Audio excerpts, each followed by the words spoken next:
Hi, I'm Brian Crombie, and we're going to be talking on the Brian Crombie Show. We're going to be talking about politics, arts, business, and social issues on the Brian Crombie Show on Canada One TV.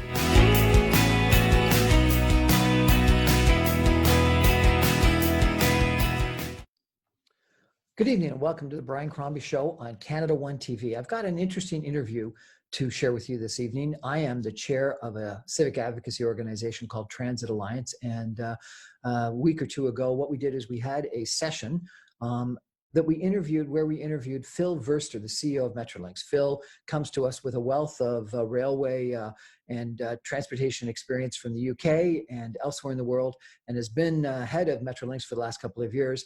And number one, I wanted to talk to him about some of the infrastructure plans that Metrolinx has, but then also number two, to talk about COVID-19 and how that has dramatically impacted Metrolinx, Go Train, Go Buses, etc.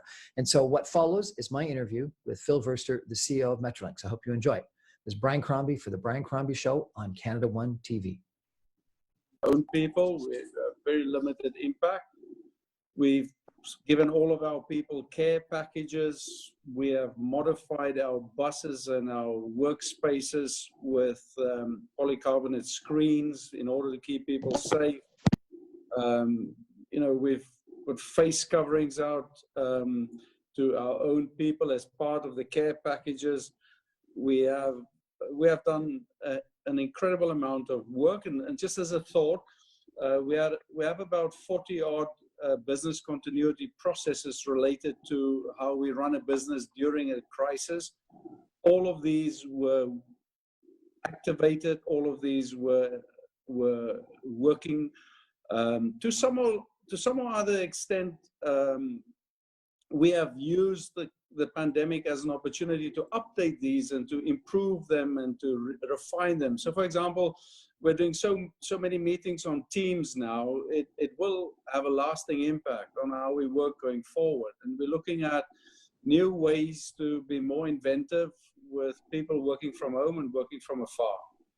And then, not to make the answer too long, we've got very innovative ideas on what to do in a post-COVID era, and as time goes by, we'll share that more openly. But a lot going on, and we are thinking about what type of service we'll run or will need to run in a world post-COVID, and the world's going to be very different, and we're thinking through those angles, and we'll make announcements along that as we go along. Excellent. Just to remind all the people that have joined recently, if you could mute your microphone, I'd appreciate it, other than the speaker. Phil, will there be extra cleaning of your equipment and protections for your employees?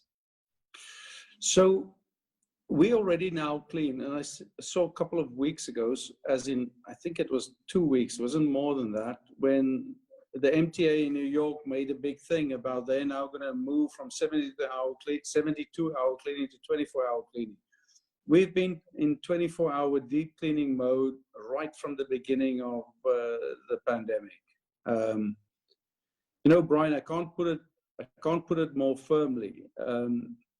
Pre-COVID, people may have wanted to travel because they want to get from point A to point B. And the biggest consideration was probably how they get from point A to point B.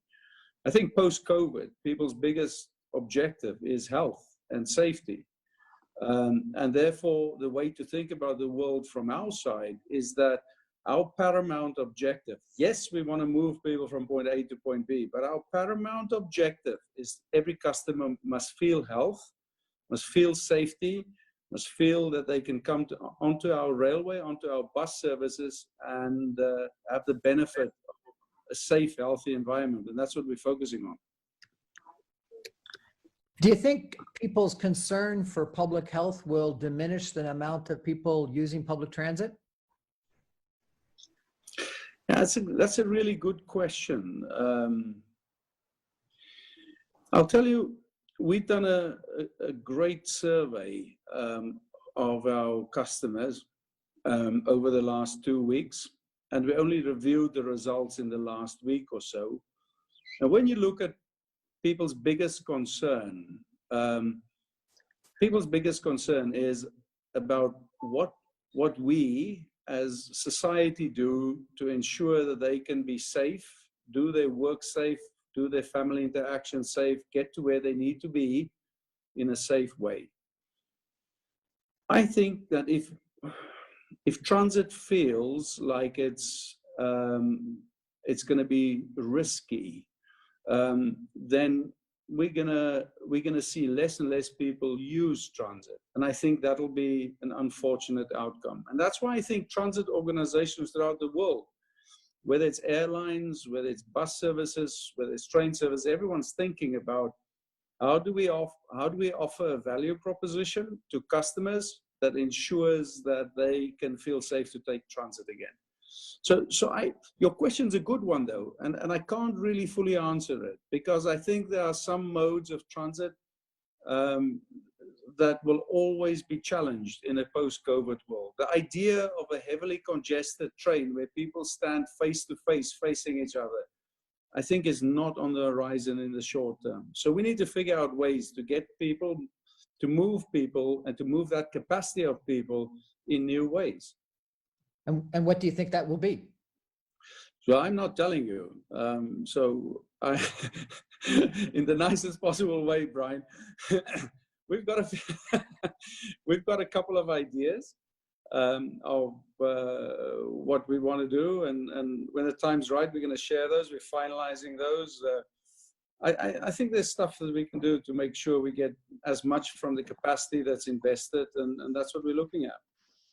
And what has Metrolinx been doing from a capital expenditure standpoint during the last 2 months as we've had COVID-19? Yeah, and this is an interesting bit. I'm out at Eglinton tomorrow morning because our work has gone ahead undiminished. Our construction activities across the board as continued. I still do my CEO level reviews on all the key projects month by month, and I was amazed at how the different organizations in our market have responded to COVID, and how they've managed to make the workplace safe with new ways of working. More than that, my biggest concern with COVID is as far as production rates go. Obviously, lots of concerns about COVID in the health space, but biggest concern on production was COVID's impact on our supply chains. We can manage how people work in a work environment, but if they haven't got the material that's necessary to complete the job, you're in difficulty.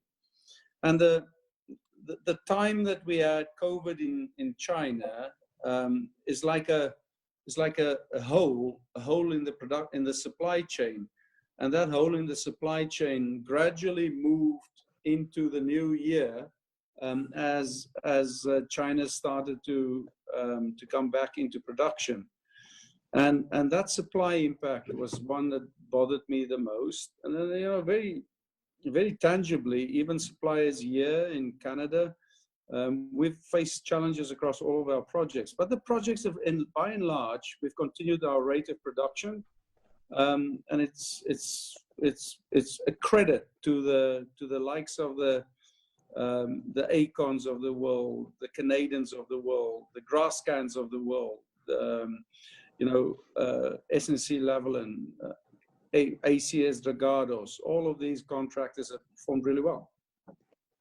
And what about the Ellis Don? Let me not forget Ellis Don. Ellis Don's great. I know some of your members are Ellis Don members. So yeah, no, it's a credit to everyone.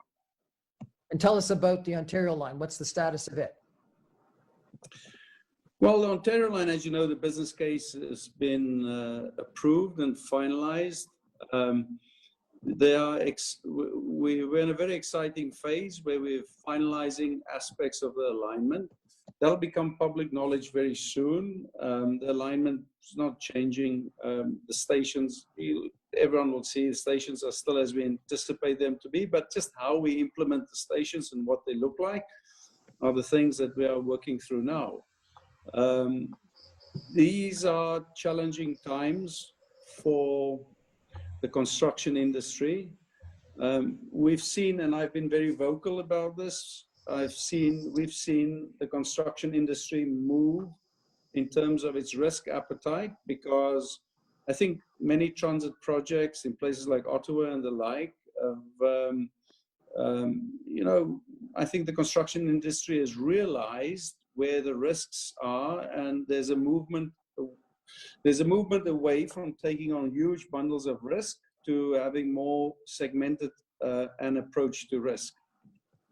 Now, that's all fine, and we were anticipating that, and we were adjusting quite a lot of our procurement decisions and our contract delivery decisions accordingly. What COVID brings is a further layer of risk to the construction industry. I think some of the construction activities will see a drag, a slowdown in work, and that drag will manifest itself in different ways. Construction companies that are heavily leveraged with a lot of debt, perhaps, they may find this time different to what it was before. And so I think we must continue to listen, and that's one of the key parts of our procurement approach. Is I take personal interest in all of the tenders that's going out, all of the jobs that are being procured, talk to the market, listen to the market, and that's going to be the biggest decision for us is then how do we have the right formula with which we procure the Ontario line, and that's a very exciting place for us to be. Phil, your tenure now is a couple of years at Metrolinx. What's your vision for transit in the Greater Toronto Area now that you've been here a couple of years? So at the level of generalization, the vision that we've set for Metrolinx as an organization is very simple, is to connect our communities. Now, it sounds simple, doesn't it? But one of the things I found driving businesses towards clear sets of objectives, if you start off with a clarity of concept, of idea of what you're about, it then dominates how you make decisions from there onwards. So let's look a little bit at this. Connecting our communities. You know, 2.5 years ago, when I joined here, there was like a focus to get GO expansion built, and then we will increase services. Now since I've been here, we've done something that's quite different. We focused on improving our utilization of equipment and utilization of infrastructure, and we've year on year increased our services by 17, 18 to 20% year on year. That increase has led to a stimulus in ridership, which in previous years were around 1.5% growth in ridership. In the last 2 years, our ridership was above 5.5%. And so we created a strong marketing team, and we've become much better at marketing our products, getting e-tickets out there, and therefore really stimulating what we are there to do. My motto here is run Metrolinx as a business. And with that focus, the growth has been phenomenal. Now, I have to tell you, since COVID, the decline has been phenomenal. So we've seen a huge impact on our ridership based on the COVID impact. And so when you ask me what my vision is, I talk to the mayors and the people in Kitchener, and I've said consistently, increasing train service to Kitchener is one of my top priorities. So is Durham. Increasing services down to Bowmanville is a critical objective. So is Niagara, and so is Hamilton, Barrie, and you know, if you look at the impact we've had on those communities with our increase in service, has been phenomenal. And our minister is massively committed to increasing connectivity and transit connectivity across the region, and her very strong focus on us continuing to focus on customer satisfaction and building a business that runs as a business is exactly the sort of umbrella that we need as an organization to get our things done. I think many of your people on the call would know we are commercially a very different organization than what we've been before. And we drive for good business results and good value for money for taxpayers. So my vision, you asked the vision question, it is about connecting communities, but the best way we can do that is by operating as a business. I mean, be a business. Very uncomfortable with trying to deliver transit objective as a bureaucracy. That just doesn't work. You got to run as a business. Has your vision changed because of COVID-19? Is it a different vision today than it was 3 months ago? Not really, not at all. So one of the things that struck me when I joined here in Canada is that we've got fantastic people in the rail industry. We've got fantastic people in organizations such as our construction community, our own organization and the like. However, I was not satisfied with, I would say, the safety culture in the industry. The way we do things feels many cases as if it's very antiquated, and that sort of vibrant safety culture focus that's typical of places such as Europe and the UK, that pervasive, absolutely pervasive sense of criticality of safety is not yet typical in the Canadian industry. And so for the last 2.5 years, we've been focusing on one of our most enabling strategies is our focus on safety. And what I see in COVID is just another dimension of making safety your central theme of your business, your central theme of how you transact, how you provide services, and how you do stuff. So COVID has just brought a different opportunity for us and a challenge to find new ways to serve our customers, and the safety remains paramount. And I think organizationally and culturally, we are in the right place because we're obsessed with safety. How about yourself? How have you been dealing with your time during COVID-19? It looks like you're speaking to us from home. Are you working from home like the rest of us? I have the good fortune that the transit industry is a necessary industry. And when I say good fortune, is it's humbling to be able to continue to deliver stuff during this period. So I spend a lot of my time out in the front line. I've got my own masks. I've got my desk now for the first time in 25 years of being a senior executive. I've got hand cleansing agents by the trillion bottles on my desk. I get out to our front line. I get out so some days I work from home, but mostly I'm out there as support for our frontline people. I love our bus drivers. I love our station people. I love our safety officers.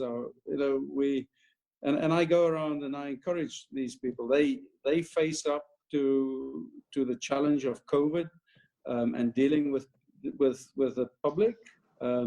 Anyone who could be infected, and we do this, and it's humbling for us to be involved in this. So I'm actually not at home now. I'm sitting in my office, and as I say, tomorrow morning I'm out at the construction sites, similarly to talk to our constructors and support them and the people that work for them. I think it's important that leaders are visible in a time like this. I agree with you completely that leaders need to be visible. And I think that we are very lucky and honored to have such an accomplished, experienced individual as you running our transit system. So thank you for all that you do. I think we've only got a few minutes left with you. In our last few minutes, do you have a message? You've got 88 members of the transit industry and people interested in transit online listening to you now. Do you have a message for us? No, I didn't anticipate that one, Brian. Yeah, look, perhaps the strongest message I can give is just thank you to all of you for your support. We can't we can't be successful as an organization if we're not part of a network of people that are contributing to what we do. You either contribute directly as a supplier, directly as an employee, contractor. You very often contribute just as an opinion former, and whatever you guys whatever you guys are doing or contributing. The fact is, when people are passionate about something, as I know this group is, passion always comes through in the end, doesn't it? It always makes a difference. And so I just want to say thank you for that. Thanks for your support for the industry. And I know that transit is a nice, diverse topic for very diverse opinions. And everyone is a specialist and everyone has got 7 ways of doing the same thing. That's okay. That's how we are, and we enjoy that, and we respect we respect everyone that contributes to the debate, and it's just a privilege for us to be the organization we are, and to try and make a difference to our communities. So just thank you, all of you. Well, thank you to Phil Verster. He's only available to join us until 25 after, so we're gonna have to say goodbye to him. But Phil, your opportunity to come back is open anytime that you want to come and speak to the Transit Alliance. We'd love to have you to come one of our dinners sometime and pepper you with questions if that's appropriate, or just give you a podium for you to present some of your ideas. I think that for those of you that have worked with Phil, you'll know that he is an incredibly frank and honest gentleman. I've had the privilege of having breakfast with him a few times and conversations, and the man has got a wealth of experience. And he's been delivered a pretty tough job to deliver transit in our area, and complicated, obviously, by what all of us are impacted by in the last couple of months with COVID-19. So, Phil, thank you so much for making yourself available to chat with us today. And I got to tell everyone that at 88 people participating, this is, other than some of our seminars, this is our best attended Transit Alliance event. So maybe working from home and doing things online is actually something in our future all the time. Anyway, Phil, thank you so much. I really appreciate it. Thank you very much, everyone. Best of luck. Look after yourselves.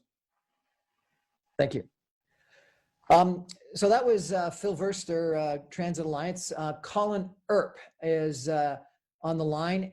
He is a member of our board and head of infrastructure at KPMG. And in a minute, if we can get organized, he's going to take us through a couple of thoughts about both COVID-19, but also the impact of COVID-19 on transportation infrastructure.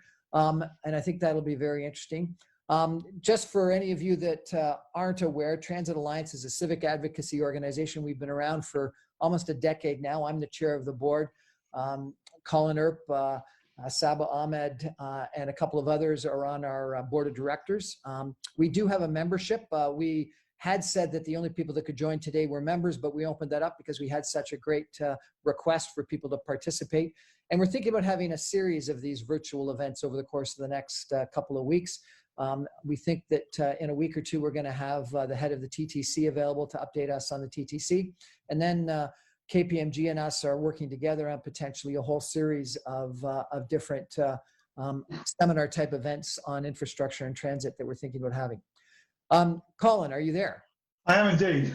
So, Brian, just whilst you're putting up the presentation, if I can give those on the call a bit of brief history as to how I ended up speaking now. Was I was having a conversation with Brian the other day, and like most conversations with Brian, he had a need to fill half an hour, and without me knowing about it, I then offered to do that and fill that half an hour for him, and accepted the King Shilling. So what I thought would be just an interesting half an hour, 45 minutes, would be some of the things that we're seeing and learning, both from a global scale and a national scale around COVID-19, and what how the economic response and the governmental response is going to have to be mirrored by what we're doing in transport, but also understanding some of the key challenges that we had with transit. So I'm fortunate enough that I actually brought the brains of the outfit, Jennifer Schulman,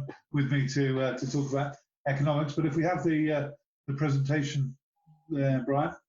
I'm having a challenge getting it up, so go ahead let me So see. keep filling, is what you're saying.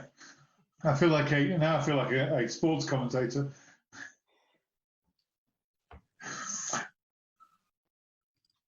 I thought that was fascinating from Phil in terms of exactly how long they had been at some of this stuff, and that the team had been set up in January.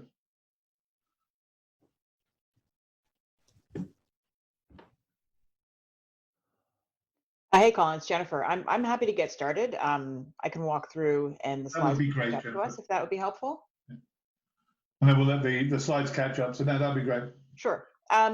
So you guys have the fortune or misfortune of hearing a few minutes, I think, on the economic situation. I'm an economist by training. I'm also a partner at KPMG, so you're a bit surrounded today. Apologies for that. My expertise is, as I mentioned, in economics, but also with a substance focus on global public health. So this has been a bit of a, we'll call it a bit of a perfect storm for me right now. Combining those two fun disciplines. They don't usually collide quite like this, but in this case, they really have. And when we're able to get the slides up, the first slide that you're going to be looking at is really just an overview of sort of where things are at from a pandemic perspective. And as you'll see, which would be, oh, Brian, look at that. Well done. You're far more technologically savvy than I would be. So we could switch to slide 2 would be great. There we go. So this is a quick snapshot. I think this was taken this morning of the confirmed cases based on the WHO numbers. I took a quick look before our presentation, and there's already been another roughly 50,000 cases added. So and this is the global situation. So COVID-19 was declared a pandemic by the WHO. It is a unique pandemic in that it is not necessarily as contagious as other diseases. So it's less contagious than measles, for example. It's less contagious than H1N1 was. What's unique here is its death rate. So its mortality rate is significantly higher than, for example, H1N1. And you can see there's already been significantly more deaths than H1N1, and we are not finished with COVID-19 yet. Just to give you some perspective, in Canada, there's roughly around 72,500 cases as of this morning, and about 5,300 deaths. In Ontario, there's about 21,500 cases and about 1,800 deaths. Importantly, of those 1,800 deaths, about 800 of them, if not a bit more than that, are in long-term care facilities. So for those of us more active in walking around, the death rate's actually a bit lower than what is reported. For, again, not necessarily happy numbers, but it is helpful to know that just for perspective in terms of the everyday person. In Toronto specifically, there's been about 8,000 cases and 634 deaths, roughly. If we can move on to slide 2, I thought it'd be helpful to just run through what I call the recession alphabet. These are terms that you've probably read about in the newspaper or seen on TV, or it's just the nerdy economist in me that thinks and hopes you have. There's the V curve, which is the decline in the economy. So think of this as a recession, right? So you've got GDP falling and then bouncing back. And a V means very sharp, quick decline, very sharp, quick uptake, which is what everybody was hoping for when COVID started. And this is roughly 1 quarter.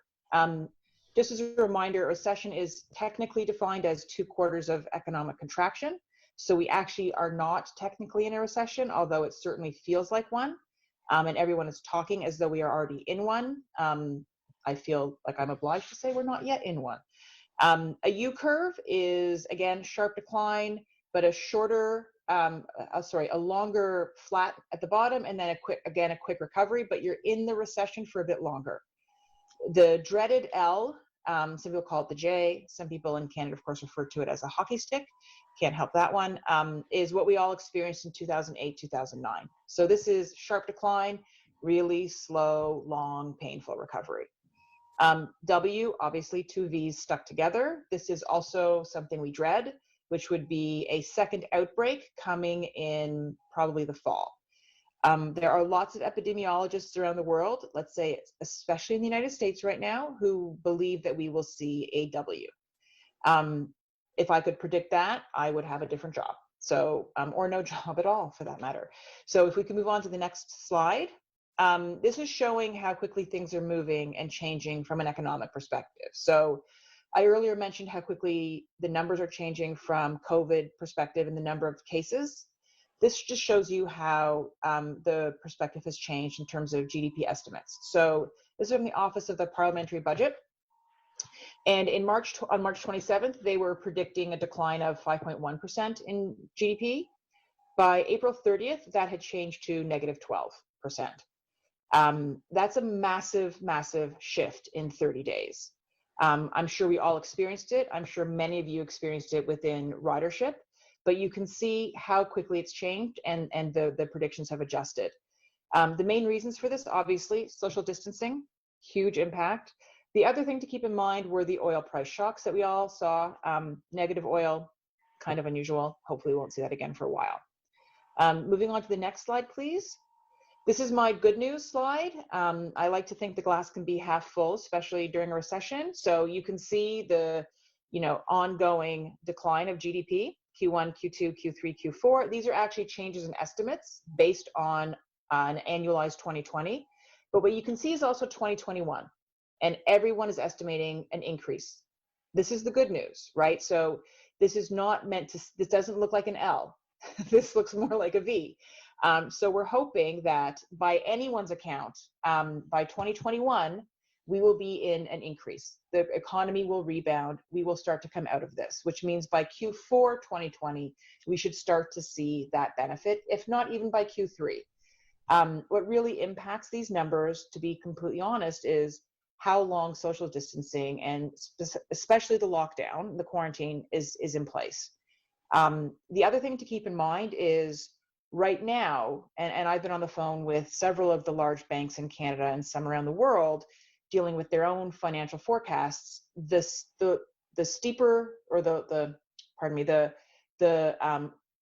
worse the decline in 2020, the higher the increase they're predicting in 2021. So there's a corresponding negative. So organizations that are predicting, say, a minus 12 for 2020 might be then predicting a corresponding minus 4 or 5 or 6 for 2021. They have a higher 2021 than organizations that are predicting, say, a minus 5 in 2020. They would be more around a minus 2 or minus 3 for 2021. So that's some of the good news. Again, glass not all empty, hopefully half full. Moving on to the next slide, please. Back to some of the bad news. So this slide shows you the impact on unemployment rate. And this is a long view. It's showing you a comparison between some of our prior recessions. I am old enough to remember all these recessions. So 82, 83, pretty bad numbers. The blue line is unemployment rate. The yellow line is GDP. They usually move in different directions. And you can see, so in 82, 81, the increase in unemployment corresponds to a massive decrease in GDP. Same thing in 91, 92, same thing in 2008, 2009. And at the tail end there, on the far right, you see the COVID crisis. In the table, you've got the unemployment rates that were predicted in February. We're not predicted, these are actuals for February, March, and then it shows you the change. The April numbers are now in as well.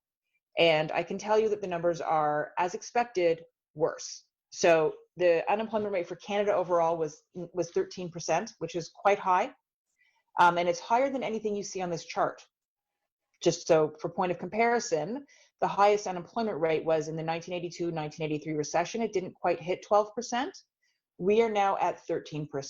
So unemployment is really quite, I don't want to say off the charts, but it's quite high. The month-to-month change between March and April is actually the largest on record. They started keeping these statistics in 1976. This is the worst change they've ever seen since 1976. Ontario unemployment is now at 11.3%. Alberta's at 13.4%. Quebec is the worst hit at 17%, and BC is at 11.5%. A couple of interesting things to note about the April numbers. The manufacturing sector was hit worse. It was not hit as bad in February or March, but has now been hit in April. February and March were really as expected, and I'm sure you saw yourself. Restaurants, hourly wage workers, things along those lines. The other thing to note that's kind of interesting is women are hit harder than men. There are more unemployed women than there are unemployed men. And some of that is probably due to the nature of the jobs, but that is another interesting factor here. Moving on to the next slide, please. So as a broad comparison, and in looking and trying to understand how the COVID recession, if you will, compares to prior recessions, it is extraordinarily different. I would argue that even though our unemployment figures are worse than prior recessions, it is still not what I would call it's not a structural problem with the economy. This is not a recession that we're going to be diving into because something is fundamentally wrong. It's not that interest rates are too high. We don't have inflation. Those are not the problems. The problem is we are locked in our homes. It is a healthcare crisis. The general belief still is that when this crisis is alleviated, the recession will end. It should be that simple. I think, though, there are some things to note, which is, most importantly, the longer it takes to facilitate the rebound, the longer we may cause some structural problems. And the question that we're starting to see in a lot of different sectors, including this one, is how to facilitate the recovery without jeopardizing public health. And that's the balance, right? So normally it's just, pump money into the economy, facilitate, growth, stimulus packages. Right now it's very different. The stimulus packages we're seeing, at least initially, were to backstop individuals' income, backstop rent, things like that, to get us through this healthcare crisis. There needs to be a balance as we go back to work. We don't have a vaccine yet. And when we do, which may be anywhere from, say, 6 to 18 months from now, it's not like it's going to arrive at our door in 6 to 18 months. It will take these pharmaceutical companies quite some time to manufacture 9 billion doses. That's a lot. These are difficult to manufacture. They're tricky. They are hard to distribute. And there's going to be a tiered system as that's disseminated around the world as well. So it's not like we're all going to be able to throw our doors open and, pardon the pun, but jump on the subway or the bus. I wish we could. But, making sure that we are confident in the economy, as well as confident in our healthcare system and confident in our own, personal health situation, is going to be really, really critical. I think that's all I had on the economy, if anyone has any questions. Jennifer, I have a very quick question just on that. In terms of obviously the vaccine is going to be a key inflection point in terms of changing levels of trust. What else, when you're speaking to some of the economic powerhouses and some of the banks and the like, what are the other inflection points or moments of change that we might see in society? From an economic perspective or from a healthcare perspective? Well, from both, actually. I think that from an economic perspective, I have to say the various governments at all levels have done a tremendously good job of trying to help ensure that people are not really suffering from a recession perspective. As much as the economy is contracting, people are still able to pay their rent on average. They've done a much, much better job of getting that urgently needed immediate stimulus package out there, much better than was done in the prior recession. So sort of kudos to our different levels of government there. And the provinces reacted differently, and that's to be expected. But I think that's a critical component here. The biggest concern that I'm hearing is reliance on trade with the United States and China. The other issue is, and this is a slightly different transit issue, but getting goods from one country to another. There are huge issues right now in shipping. There's, ships stranded around the oceans where sailors are not allowed to dock, literally. So you can't unload your goods sometimes. There's also issues getting out of port in areas like China, where you've had months of backlog. You've got, some distribution facilities and warehouses that are overflowing. So there really is this pent up supply. They're hoping that the pent up demand will meet that.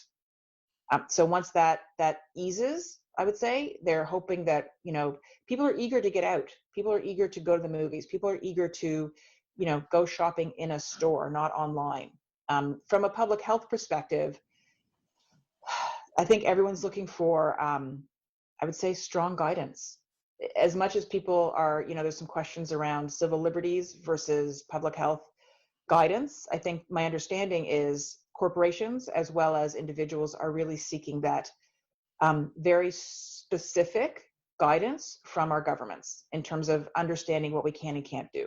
And I think that's going to be important, I'll call it cover, for different corporations to fall back on, to say we are doing what is expected of us, if not more. Yeah. Thanks very much, Jennifer. Jennifer, could I ask you a question? Yesterday, a gentleman, Dr. Bright, testified in front of the Senate committee saying that 2020 will have the darkest winter in history. Yep. Was saying that we're going to have a second wave come in the fall or winter of this year that's going to devastate us. Do your numbers include a second wave, or are these assuming that we reopen the economies and we don't have a second wave? Right now, the numbers are including a longer social distancing phase and a longer quarantine phase. They are not predicting yet a second outbreak in Canada. One thing that I would caution is what you will hear out of the US, especially from public health officials that are allowed to speak their mind, I would say, is very different than what you would hear here. The US is, they are not responding to what I would call best in class with respect to their public health response to COVID-19. I think that's probably not a surprise to anybody, but it's been well established that they just don't have their act together, and in so many different ways. I don't have enough time or patience to go through that. Given that, then a final question on this page, if I could.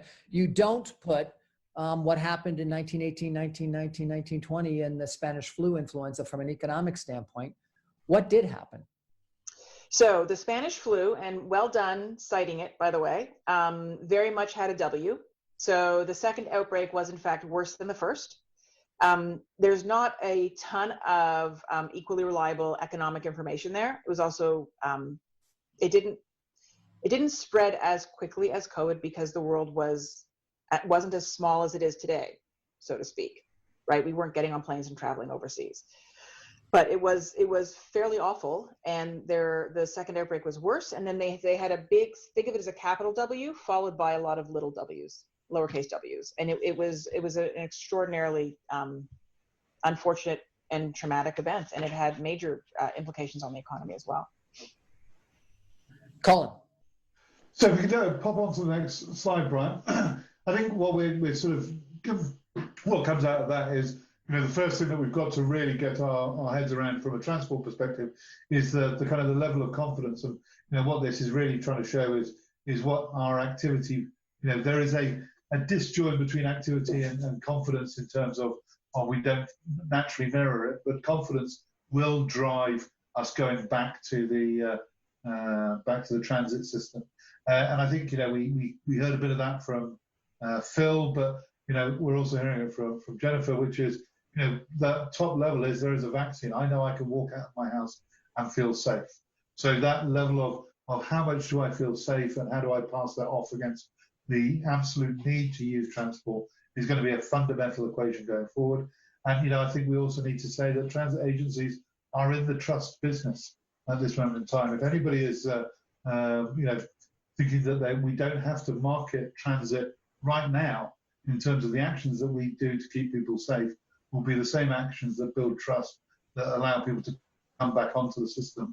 That's going to be a fundamental for the recovery. I think the second thing as well, just to point out on what we're seeing is the recovery of transit and the recovery of the economy are not the same. And there is a much, it's far more likely that you're going to see a bit of an L for transit than even if you see a U on the rest of the economy. And you're going to see a very, very long L for airlines in the same, for exactly the same reason. So if we just move on very quickly, I would suggest that we've just been through the process over the past 2 or 3 months of what I would say is the first emergency response, where many of the things that I think government were thinking about are in these 5 areas. And I think only now we really, as organisations, understanding what we've got, how we need to apply it, and then beginning to apply it in a joined up way. I would have loved to have heard from Phil about how he was seeing a joined up transit system going on for the future. But actually, if you can just go on to the next slide, Brian, I think what we've got to say is governments, organisations, and individuals all have a social responsibility as well as a commercial responsibility to deliver. But this is where we are now. This isn't where we're going in the future. And I think I wanted to take 5 minutes to talk about what I think the next 18 to 24 months looks like. So, Brian, if you could just put it onto the next slide, we come back to our alphabet. But underneath it, I think there's probably 4 major interesting points out of this. Number one is we are still in business continuity. We are still understanding how to apply some of the best practice and keep people safe. And if there was one thing that came out of what Phil was speaking about earlier on, safety, and that's safety of our passengers, safety of our people, safety of our contractors, everybody in that process. Next up is, I think, we kind of see that whatever happens, until we are a reasonable way up the trust curve, until we have a vaccine, we're going to be in an interim operations environment. And that, originally we thought was going to last to September, could last to the end of the year, could last longer than the end of the year, in that respect. And we have to try and begin to understand that. But that is very much about defensive action. What do I need to do to keep people safe? What do I need to do to make sure we maintain and manage our liability on the system? And what do we need to do to survive through this process? I think the bottom bar on there is actually where we go on the offensive in terms of recovery. And this is saying, how do I actually reach out to the riders and restart what that ridership rebound looks like? How do I use what is economically available to me? How do I take a more integrated view of what we can be delivering? But I think probably the most interesting thing that comes out of this is, we always talk about the future. We're on a transformation journey in transit anyway. We're moving from transport to mobility. So in that respect, I think that journey has always been sort of 5 years out. In 5 years, we'll be ready to start thinking about autonomous vehicles. In 5 years, we'll be thinking about frictionless transport. In 5 years, we'll be thinking about a number of different items that will be driven by technology. Well, I think what we're actually seeing is a huge acceleration of the future transport reality. If anybody doesn't think that we are going to have to really push presto for contactless payments, so we're going to think about what intermodal delivery looks like. If by the end of the year you aren't able to understand how busy a platform is on TTC or how busy a bus is with the information that's been available to you, so you can make a decision about whether you're going to use that transit or not and look at different ways of making journeys, then I think we're absolutely missing a trick. But Brian, if you move on very, very quickly, and I think the point there is to say, we need to operate in multiple different modes. And finally, in that respect, all of the challenges we had before COVID started have not gone away. We are still trying to manage capital costs. We still have state of good repair that needs to be dealt with and understood. We still have performance management issues that were there beforehand. So I think just in closing, there's sort of 2 bits I wanted to pick up. The first one was, Brian, if you could pop onto the next slide, the sort of the critical success factors for managing COVID. This is kind of pulled out of conversations we've been having with our Asian team, with the Australians, with the UK and Europe. It pretty much goes as you would expect it to say. The first one is get a team together to manage resilience. Because if we don't have a clear plan, we don't have good communication, we don't have meaningful leadership, then people feel like they're lost and we don't know exactly what we're trying to achieve during this process. And that kind of leadership and management is going to have to run. This isn't just a quick response team. This is 24 months of managing that process. And we can't just give it to the ops guys who are heavily burdened already. What we need to do is to understand exactly how that's going to be transforming our business going forward. And it has to be viewed in terms of skating to where the puck's going to be. We no longer should be just trying to deliver the services that we had before. In line with Phil's commentary, prioritize your people. I think absolutely keeping people safe is a fundamental right of or liability of the industry anyway. But I think from a commercial perspective, people who feel like they're put first at this time are the people who will trust the system much sooner as we move forward. So, in that respect, there is actual commercial element and value that we can apply to trust and looking at how we manage that. Obviously, and anyone who read the board papers from TTC a couple of days ago will see that we are hemorrhaging money in terms of opportunity costs and lost fares, and which is obviously going to have a massive impact on the FBR going forward. But this is one of those rare opportunities. I remember in 2008 somebody said to me, "Don't never waste a good recession."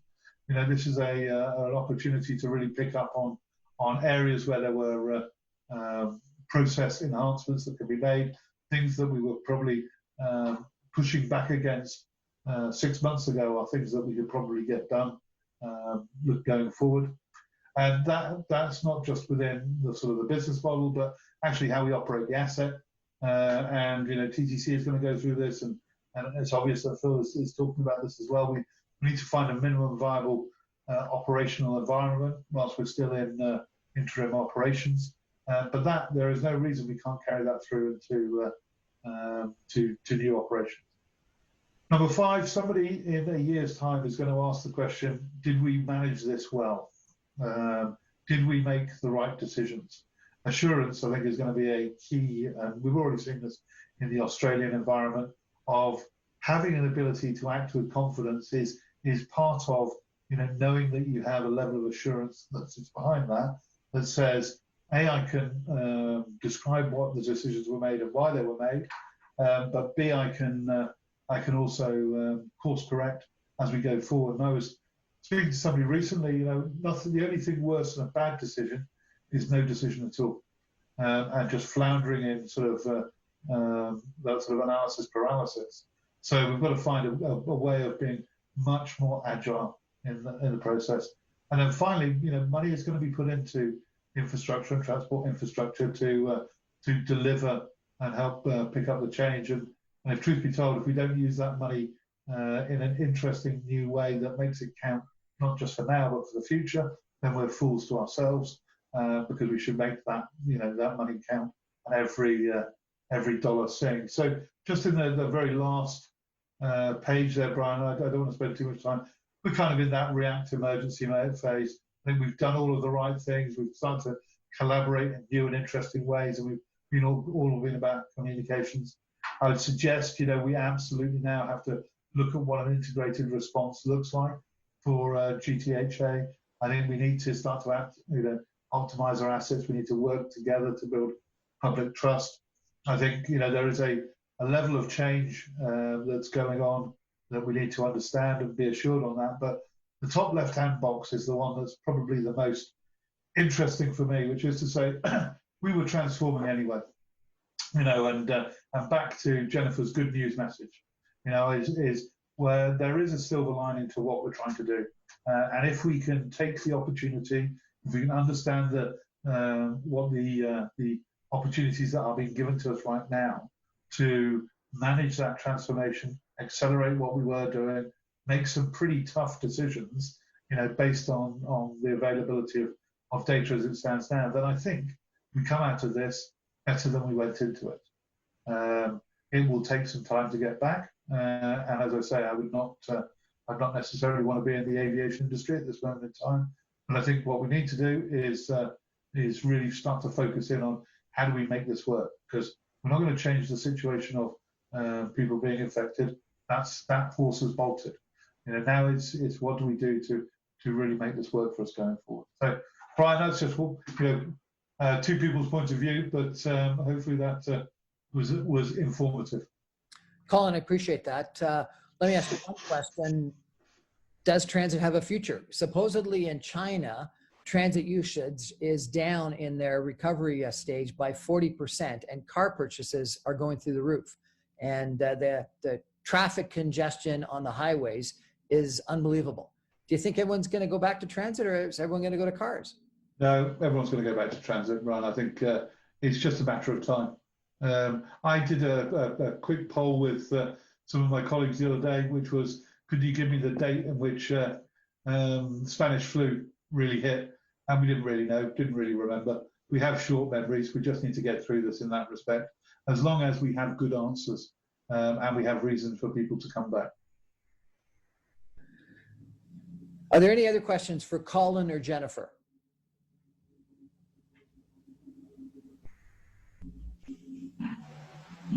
Any other questions? That feels like either a sign of an incredibly good presentation or a busy day for everybody. I got one question. Are you anticipating changes in mobility patterns as a result of broader changes on how employees will expect their employees and customers to get to work? Jennifer, do you want me to start and then for you to? Sure. Absolutely hope so. I would suggest that if we can drive new ways of delivering transport products, I think if we can look at staggering how people get to work, I think our understanding of how much we can do remotely and how much we need communal effect to deliver on it. I would it would be a missed opportunity if we didn't change demand patterns. And I think broadly speaking, that is one of the biggest tools we have in transport resilience. So I'd absolutely hope so. But Jennifer, what's your No, I quite agree with that. I think that we are going to see a distinct change. The question I think is going to be if the change is permanent. I think that I absolutely think that people are going to be riding public transit going forward. I don't think that everyone's going to want to buy a car. I don't think that millennials can afford to buy a car. And I think that one of the interesting things that we've seen from a public health perspective that results from COVID is the impact on climate change.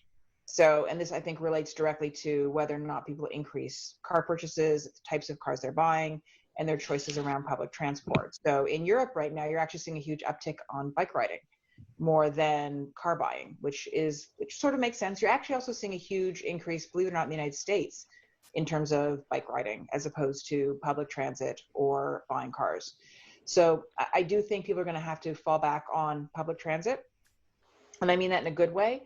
I think that we are going to need to see, a reduction in air pollution that's going to be ongoing. COVID is a lung disease, and you've seen massive, the probability of getting a significant, having trouble fighting COVID, I would say, if you get it, if you live in an area with bad air pollution, like parts of Brooklyn, your chances of coming out of it are much lower. So that only feeds into the need to continue with public transport. But I do think that we'll see some changes around ridership patterns when it's used, time of day, and I think it's going to correspond to, shift changes around shift working. Manufacturers are not going to be able to run the same shifts they've always ran. It's going to have to shift, pardon the pun, it's going to have to change, and it's going to have to be a bit more fluid, and I think the ridership on public transport will follow. Well, Jennifer, Colin, and Phil Verster, thank you so much for joining us today and speaking about transit in this COVID-19 era. For some of you that know and some of you that don't know, I have a nightly radio show that you may want to check out because last night I had Josh Cole, the former chair of the TTC, on, and Monday I had Jennifer Keesmaat, the former chief planner for the City of Toronto, both of them on effectively this topic of what's going to happen to transit and infrastructure going forward. You may want to check that out. You can check it out at briancrombie.com, either on videocast or podcast. As far as Transit Alliance going forward, we're hoping that we're going to have a series of more virtual meetings for you. We think we're going to have the head of the TTC, and Colin is going to arrange for a couple of different seminars on different topics related to transit infrastructure. So I encourage you to stay in touch with us. And for those of you that haven't joined as members, please consider joining as a member. And all that information is on our website, transitalliance.com. Thank you all very much for joining us today. Thanks for having us. Thanks very much, Brian. Take care. Thank you very much, Brian. Thank you. Thank you. Thank you. Thank you very much. Thanks, Henry the Hun. Thanks, everyone. Thank you. Hey guys, how are you doing?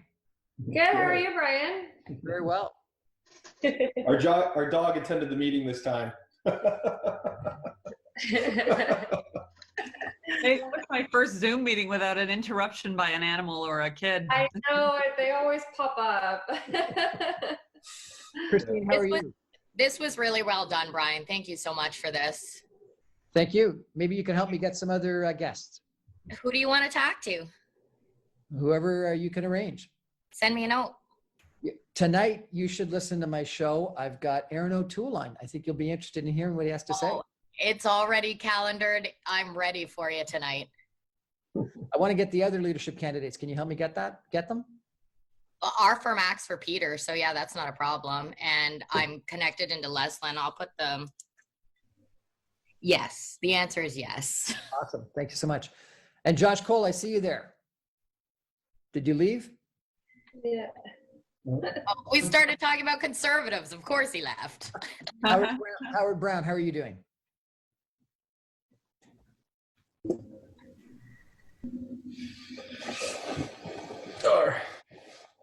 Howard, can you hear me?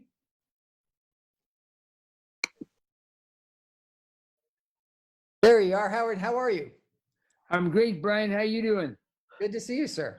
Good to see you. Thank you for the introduction. I was just dealing with something, but I'm delighted to be here, and you're doing a great job, and delighted with the discussion today and participating. Thanks so much for joining us. Thank you. Bye, everybody. Bye, Ryan. Bye, Brian. Thank you. Thanks. Bye. Take care. Bye. Bye-bye.